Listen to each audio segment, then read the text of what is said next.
बिस्मिल्लाहिर्रहमानिर्रहीम ভিউয়ার্স। তো আজকে আমি চানার ডাল বানাবো। তো চানার ডাল বানাতে আমার লাগবে পেঁয়াজ, আলু আর চানার ডাল আর একটু তেল। এখানে আমি একটা কড়াই বসিয়ে দিলাম। কড়াইটা গরম হওয়ার পরে আমি একটু তেল দিয়ে দেবো। আমি একটু তেল দিয়ে দিলাম। তারপরে আমি দিয়ে দেবো একটু হলদি। আমি দিয়ে দিচ্ছি একটু হলদি আর দিয়ে দেবো একটু নিমখ। পরে আমি দিয়ে দেবো আলুটা ছেড়ে দেবো কড়াইয়ের মধ্যে। আমি এখন আলুটা ছেড়ে দিচ্ছি কড়াইয়ের মধ্যে।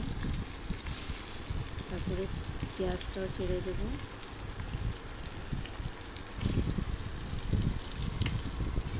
এখন আমি পেঁয়াজ আর আলু একটু সঙ্গে একটু ফ্রাই করে নেব। ফ্রাই মানে একটু ব্রাউন করে নেব। আস্তে আস্তে আমার এটা ব্রাউন হচ্ছে।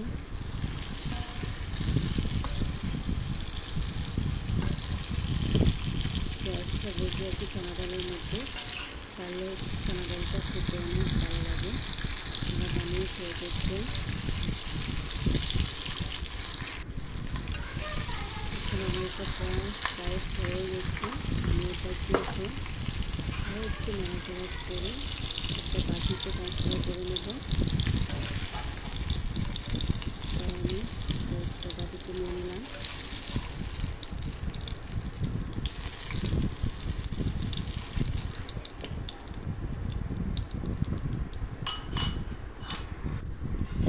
তারপরে এদিকে আমি এখানে রেখেছি একটা শুকনো লঙ্কা আর জিরা আর ধনিয়া আর তেজপাতা।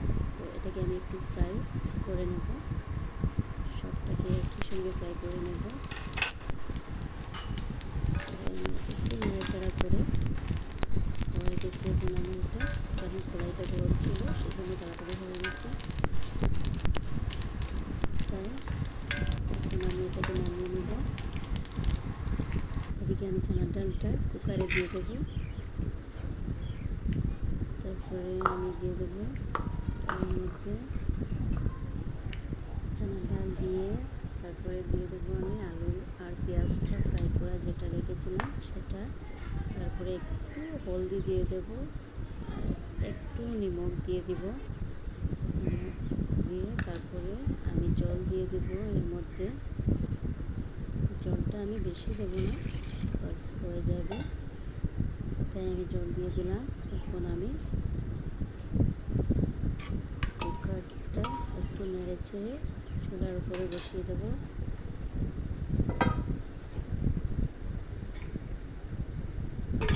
এটা আমি চুলার উপরে বসিয়ে দিলাম।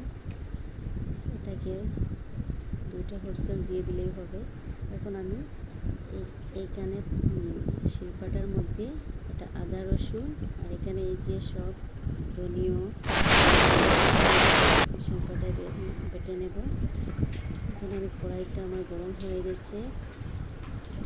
তাই আমি এখন দিয়ে দেবো যে কারি পাত্তাটা ফার্স্টে আমি দিয়ে দেবো কড়াইতে। দিয়ে দিলাম। তারপরে আমি দিয়ে রাখলাম জিরা ধনিয়ার পেস্টটা দিয়ে দেবো। দিয়ে দিলাম। এখন আমি এটাকে একটু নাড়াচাড়া করে নেব। আমি নাড়াচাড়া পেস্টটা ভালোভাবে কষিয়ে দিলাম। এখন আমি একটু দিয়ে দেবো বাকি মশলা। এখানে আমি দিয়ে দিলাম কাশ্মীরি লঙ্কা 1 চামচ আর দিয়ে দিলাম একটু হলদি। হলদি আমি আগে দিয়েছি সেগুলো একটু দিলাম। এখন আমি জিরা ধনিয়া জলটা দিয়ে দেবো। আমি দিয়ে দিলাম। এখন দিয়ে আমি একটু ভালোভাবে কষিয়ে নিলাম।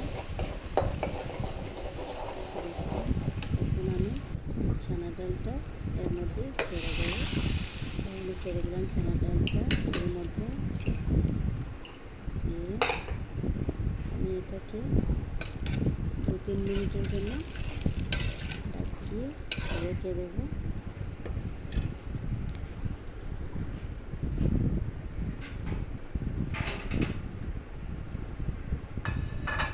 এটাকে আমি এখন ঢাকিয়ে দিলাম একটু সময়ের জন্য। তারপরে ডালটা প্রায় হয়ে আসছে। দেখুন এখন আমি গ্যাসটা অফ করে নিয়েছি। দেখুন আমার ছোনার ডালটা, এটা ভাতের সাথেও খেতে